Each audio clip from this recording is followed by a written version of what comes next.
Good to see you again.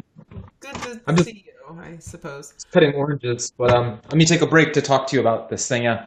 So let me You did not explain to you. Like you did not I answer have my this. question, so No, I don't think contagion's reality. I think it's a myth, right? And the reason I have that belief is because see all these books I have, like the Medical Reform on the Treatise of Man's Philosophy. Like for instance, like this is a book from like 1844. So all these people from this health school see it's called The Natural Food of Man, for instance, right? Like I have all these books. I have like books from Benjamin Franklin in like oh, 1600. So it's like this whole philosophy of Pythagoras had this idea that things are unified, right? Have you ever heard like let your food be your medicine and your medicine be your food, but to eat when sick feeds sickness? but So when so we're feeling I need to like take notes. You're saying too much, and I would like to respond. Um, okay, you're okay. You're like talking about books that were from so long ago. Don't you believe in like modern like research that has been done? we haven't found any cures, right? We've never found a solution to the problems we have. And the reason we have the problems we have is because of our own violations of nature's laws. So nature has these 16 laws, like the law of the max, the minimum, the dual effects. There's like all, I can list them all and go through them if I have them in front of me. But like what happens is if we do things like not get enough sunshine or not get enough sleep, we'll be grouchy, right? We'll have good vitamin D or we there's just different things that we are a part of nature. We're us in nature, like everything is a big branch of life. Like all life goes backwards and connects at one point, right, to an amoeba or something. And then it just from Okay, there it so adapts, changes, and it works out. I agree in the aspect of that we perhaps as humans have evolved to a point where we're damaging ourselves occasionally because of, whatever. However, it is proven, it is fact that less people today die than in 100 years ago. People died because they couldn't fight off common Yeah. things. Now we have the ability to keep somebody alive who would have died. True. So, Yeah, it's true. Medicine is a great suppressant, right? So the thing about it's also the number one killer, but like we have many less deaths because we're way hygienic, and that's the school from it's not called Pythagorean anymore. They changed it to like vegetarian, then or they changed it to natural hygiene, and it's the sanitation. People back in the day, they never even washed. They were proud to stink and be horribly however they smelled, right? So nowadays we use water, and water is a very important part. I mean, washing and bathing is like so important to cleansing. Like if we didn't wash the floor, it'd build up with gunk, right? It's the same thing with our organs. If we didn't, eat clean things, we'd have a buildup of what's called free acids, like broken pieces of protein that need to be linked, and they can't link because they've been denatured and destroyed. So they're just kind of like floating around. And when our body gets an opportunity, it's called a healing crisis, an acute healing crisis. It can expel those. Like if you stopped eating right now for like a couple days, your body would get sick and it would be kicking out all the stuff in your body that it didn't want. It was like, get all that crap. Now we have an opportunity because 90% of our energy goes to the digestion of things. And that's all we are. We're just like a digestion creature looking to get nutrients that came out of the soil, that the microbiome from the soil, that's the same microbiome that's in our gut, that's all over everything. And it's microscopic. We can't really see it, but it's called like protozoa or microzoma or microbiome. It's like they're just microscopic germs and bacteria that are just pretty much everywhere. And okay. we can't Okay. really kill them off. And if we try to kill them off, we over sanitize with like antibiotics and poisons. It actually makes us weaker. So like I've never had antibiotics, but I've never been sick either. I've been around people with all these different diseases, but I've never caught them. It's just like they had this experiment in the Navy I was saying where like if So a prostitute in Asia. you've never had any illness? You've never had a cold?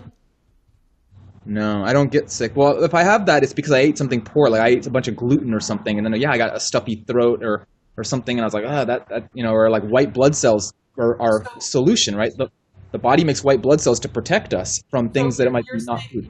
you're saying that being around children all day that are constantly snotty and sick, that does not cause me to catch a cold from them. But it's a condition though. Only if you didn't do the things that they did to get the cold, which was eating cookery, right? So I don't eat cooked food. So that's the major component of this. See, the more fresh food you eat, the more alkaline your those things alkalinity solves the problem. You can't get sick if you have an alkaline body. It's like you ever heard you can't get cancer? Cancer only lives in an acid body. So if you keep an alkaline body by eating many fresh things, like I'm gonna eat this big orange juice, or I just had what I had for breakfast, I had a bunch of mangoes, and Okay. if I do Okay. stuff like that, it helps me prevent that from happening because I'm running what's called clean by not having a buildup of toxemia. Toxemia is the buildup of toxins. I'm like losing my train of thought now. Do you not It's just believe a process. okay, this is kind of like a segue, but do you not believe in like a genetic predisposition? If your entire family has had cancer and you do everything that you can in order to prevent, you eat the cleanest way possible. You eat all fucking fruit your entire life. I mean, you don't believe that, so that person is now void of that genetic component? Why? I have genetic defects. Like I didn't have two teeth right here that are adult that was hooked up wrong, and it's like, yeah, it's genetic defects. So we definitely can have genetic problems, and we can be predispositioned. But they say that fruits and vegetables turn off cancer-causing genes, like Dr. T. Colin Campbell, right, or Dr. Ornish, or Dr.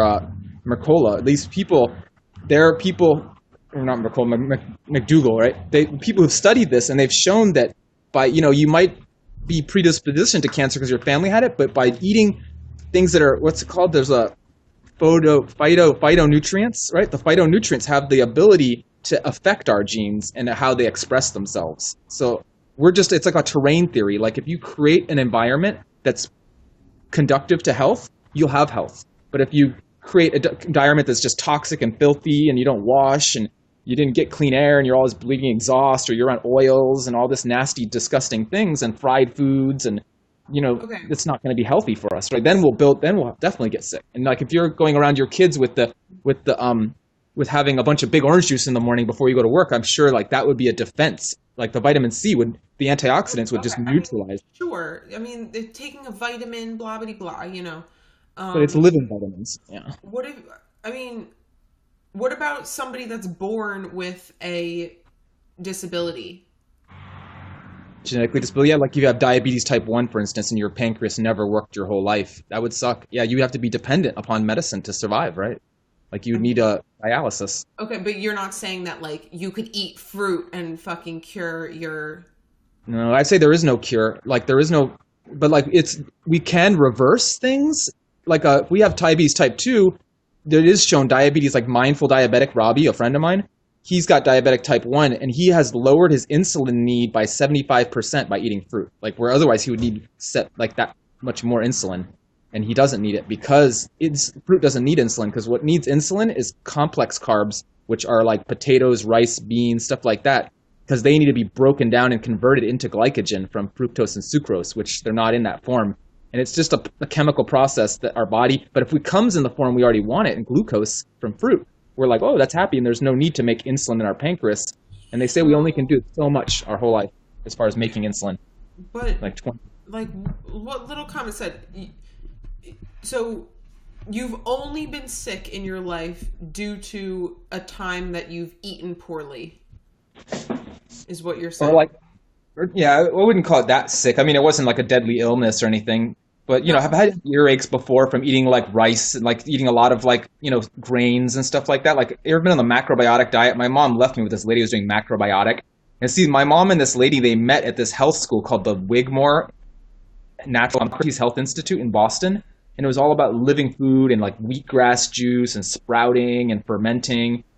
And but she was part of the natural hygiene group, which is understanding Pythagoras's like Hippocrates ideas about how to stay healthy. And in Greece, they didn't really know; they were guessing. They thought the gods what made them sick. They had these different temples for different gods, and they'd go to those temples and they'd go sleep. And then it was really that they were getting away from Babylon or the stresses of society, like being less stressed and being more calm and poised would definitely be healthy for you too. So like that's one of the 5 things: poise and rest, sunshine, air, water.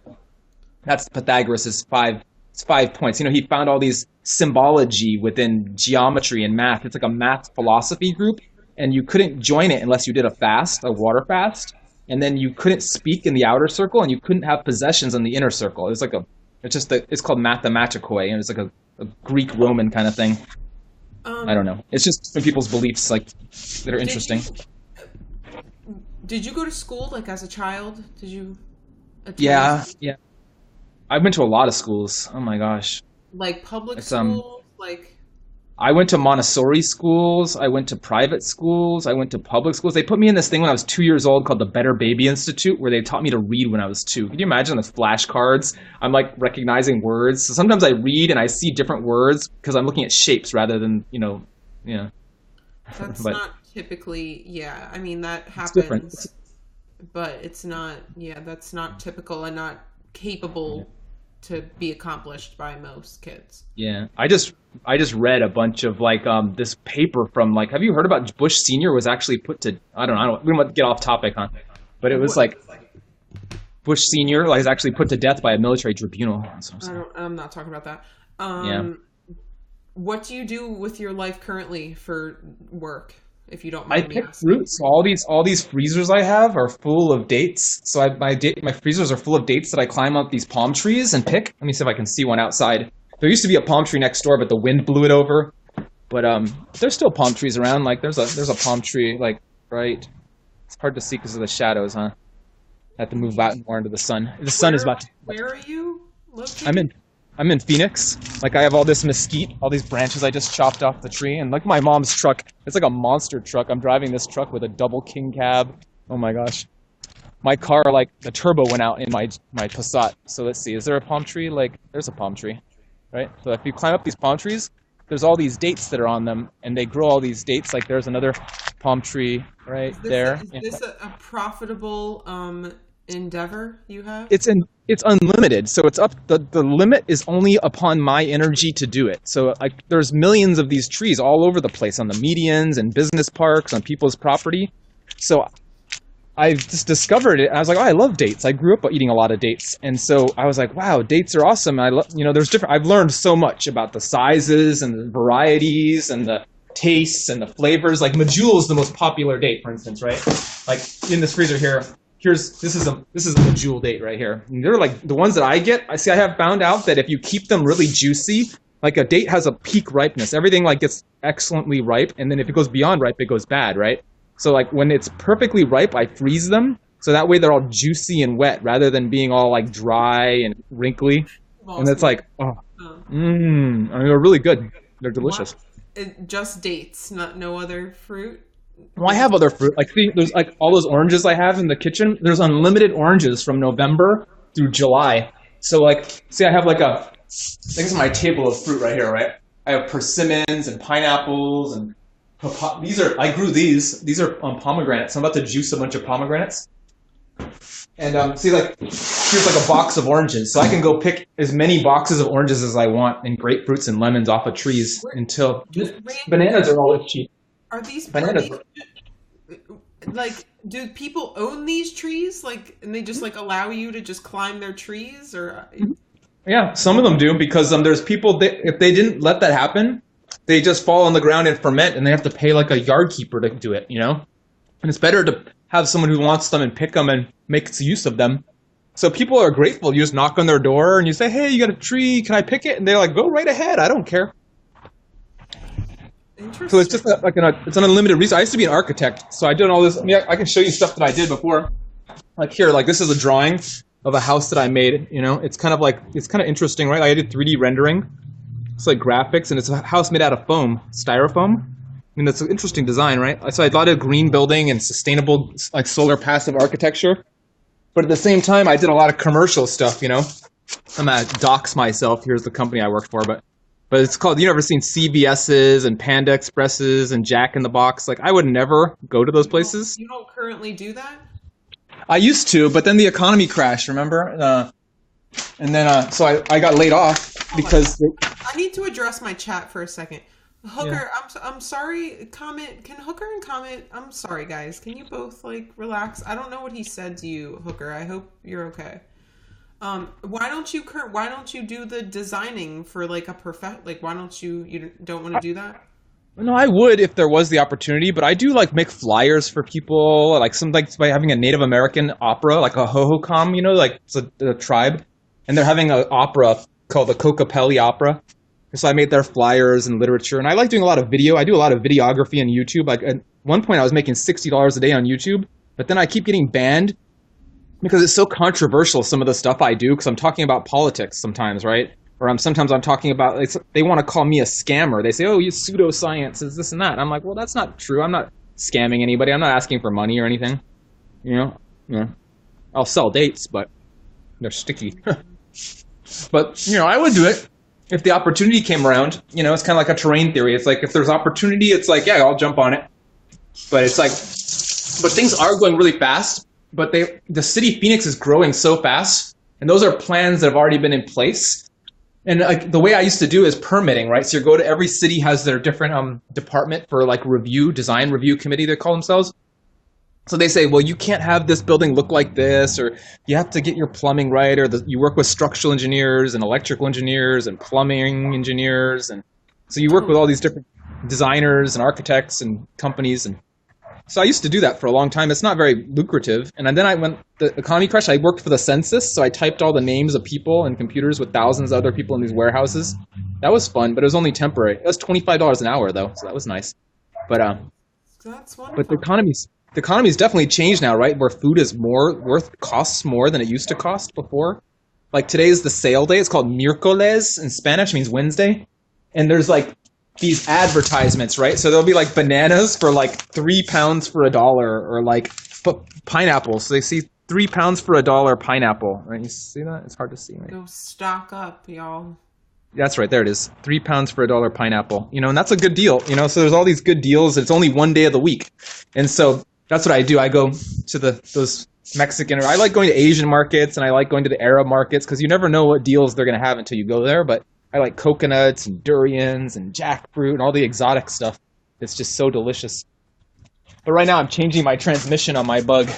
I took the engine out, and I'm putting a new transmission in it because my other car broke, so I have to get this thing going. It's a 1959, right? So it's old school. But it works. It's 18 years older than me, and I got it when I was 18. So it's like that's my significance to it. Yeah. Wow. All right. Well, I feel like I'm full of Thank you. knowledge now. Well, thanks for guesting me. I mean, I always appreciate like you're on and stuff. I see you, and I'm like, oh, it's my Philly friend, because I'm like from Germantown and stuff, and also.